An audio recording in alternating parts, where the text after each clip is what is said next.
नमस्कार दोस्तों, स्वागत है आपका मोटर्स एंड मोड पर। और आज की इस वीडियो में मैं आपको ये नई यामाहा MT-15 के वर्जन 2.0 को आपके स्मार्टफोन से कनेक्ट करके दिखाने वाला हूँ कि कैसे आपको ये स्मार्टफोन कनेक्ट करना है, कौन सी ऐप आपको स्मार्टफोन में डाउनलोड करनी है और डाउनलोड करने के बाद क्या क्या स्टेप्स आपको फॉलो करने हैं जो ये स्मार्टफोन आपके इंस्ट्रूमेंट क्लस्टर से कनेक्ट हो जाता है, और कनेक्ट होने के बाद क्या क्या फीचर्स आपके स्मार्टफोन में आते हैं और क्या क्या फीचर्स आपकी मोटरसाइकिल के इंस्ट्रूमेंट क्लस्टर में आएंगे। यही सब मैं आपको आज की इस वीडियो में दिखाने वाला हूँ। तो दोस्तों, अगर आपको ये वीडियो से सही से इन्फॉर्मेशन मिलती है तो फिर मैं आपसे उम्मीद करता हूँ कि आप वीडियो को लाइक भी करेंगे और ऐसे ही और भी वीडियोस देखते रहने के लिए मोटर्स एंड मोर को सब्सक्राइब करके नोटिफिकेशन वाली बेल को भी ऑल पर जरूर करिएगा।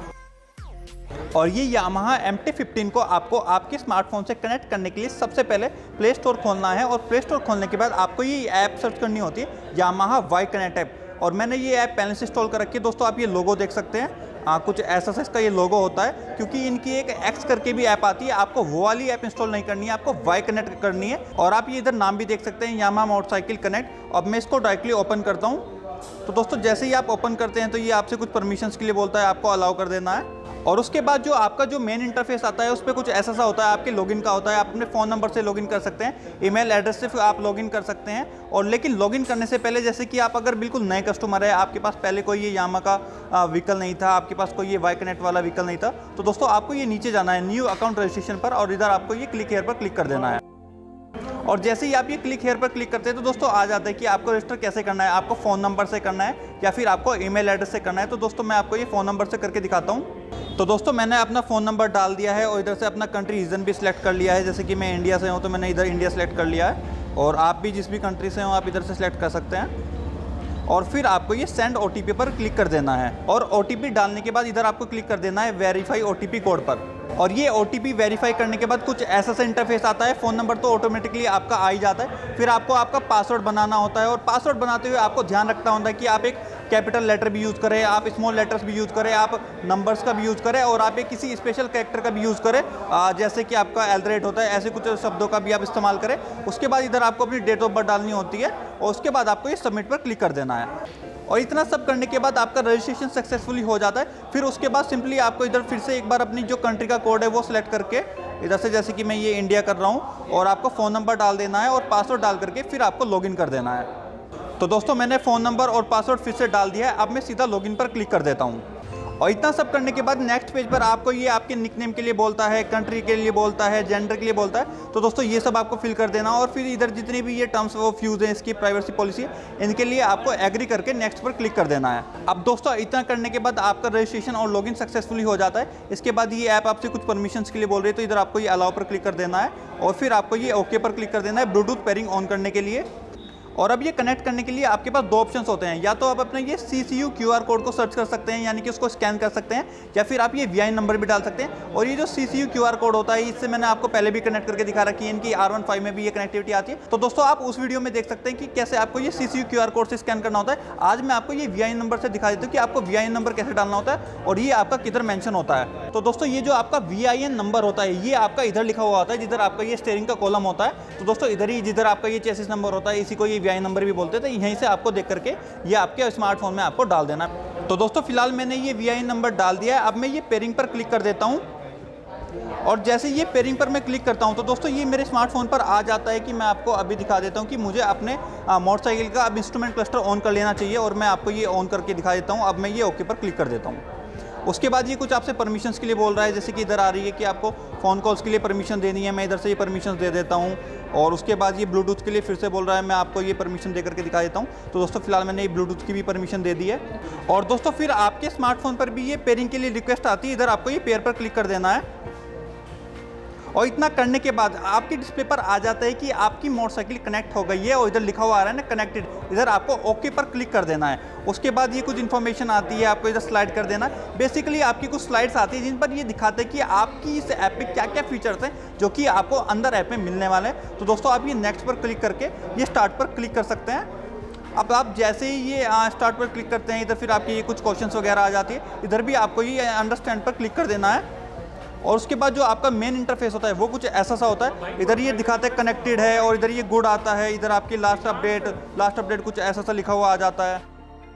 तो दोस्तों ये तो हो गए आपके बिल्कुल होम स्क्रीन वाले फीचर्स। उसके अलावा इधर आपका ये कि पेट्रोल वाला जो आइकन आ रहा है, इधर मैं आपको दिखा देता हूँ। इधर आपकी क्या है, एवरेज की या माइलेज की जो फ्यूल की जो भी आपकी इन्फॉर्मेशन होगी मंथली या फिर ईयरली, वो आपकी इधर आ जाती है। तो दोस्तों ये तो नई बाइक है, अभी ज़्यादा चली नहीं है, तो कोई भी इन्फॉर्मेशन आपकी ऐसी आ नहीं रही है। बाकी इसके बराबर में जो आप ये लोकेशन वाला देख रहे हैं, अगर इस पर क्लिक करते हैं तो दोस्तों जहाँ पर ये मोटरसाइकिल लास्ट पार्क हुई होगी वो लोकेशन आपकी इधर आ जाती है। जैसे कि आप सपोज करिए आप मोटरसाइकिल को कहीं पर खड़ी करके चले जाते हैं, तो दोस्तों जहाँ पर आप लास्ट बार ये मोटरसाइकिल पार्क करते हैं वो लोकेशन आपकी सेव हो जाती है और आप ये बाद में भी देख सकते हैं। और उसके साथ साथ अगर आप उस लोकेशन को भूल गए हैं कि आपने कहाँ पर ये खड़ी की थी, तो दोस्तों इधर से आप उस जगह के लिए नेविगेशन भी ले सकते हैं और मैप पर आपका आ जाता है कि आपकी मोटरसाइकिल कहाँ खड़ी है और ये आपको टर्न बाय टर्न नेविगेट भी कर देगा कि कैसे आपको आपकी मोटरसाइकिल तक पहुँचना है।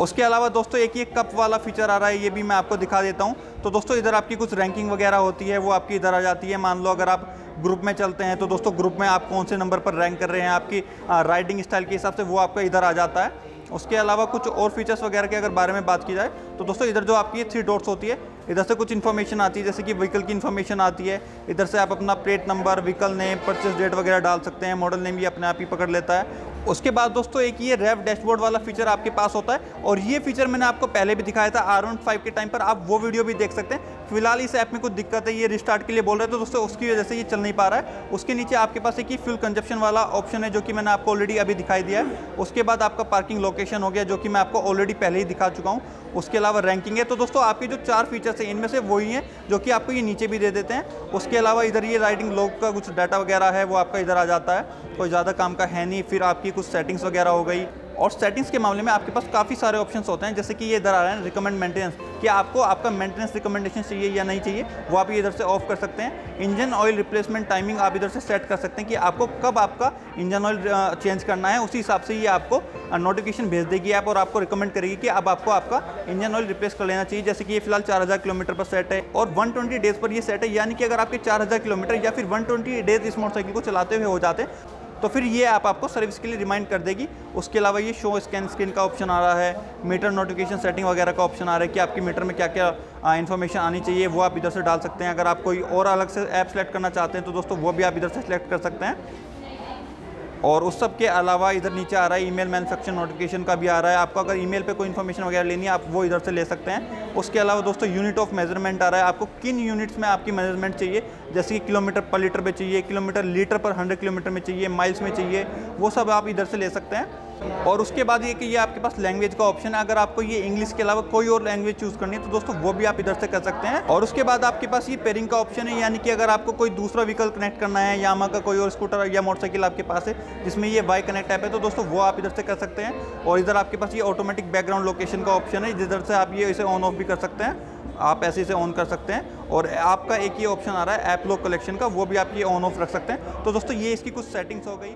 और दोस्तों इस सब के अलावा जैसे कि आप देख रहे हैं कि मेरे स्मार्टफोन पर किसकी कॉल आ रही है, तो दोस्तों जो ये इंस्ट्रूमेंट क्लस्टर है, इधर भी जो ये फ़ोन वाला आइकन है वो आपका बार बार ब्लिंक करता रहेगा जब तक कि ये कॉल आपको कोई करेगा। और उसके बाद ये आइकन क्या है इधर बिल्कुल प्रॉपर हो जाता है। जैसे कि फिलहाल मैं फ़ोन काट देता हूँ तो दोस्तों अब क्या होगा, ये आइकन बिल्कुल प्रॉपर बना हुआ आ जाएगा। ये अब मुझे क्या है मिस कॉल इंडिकेट कर रहा है कि मेरे स्मार्टफोन पर कोई मिस कॉल हो गई है। उसके अलावा कोई मुझे अगर मैसेज आता है तो दोस्तों उसकी इन्फॉर्मेशन भी इधर आ जाती है, यानी कि अगर कॉल के अलावा मेरे पास किसी का मैसेज आएगा तो दोस्तों इधर मैसेज का आइकन बना हुआ आ जाएगा।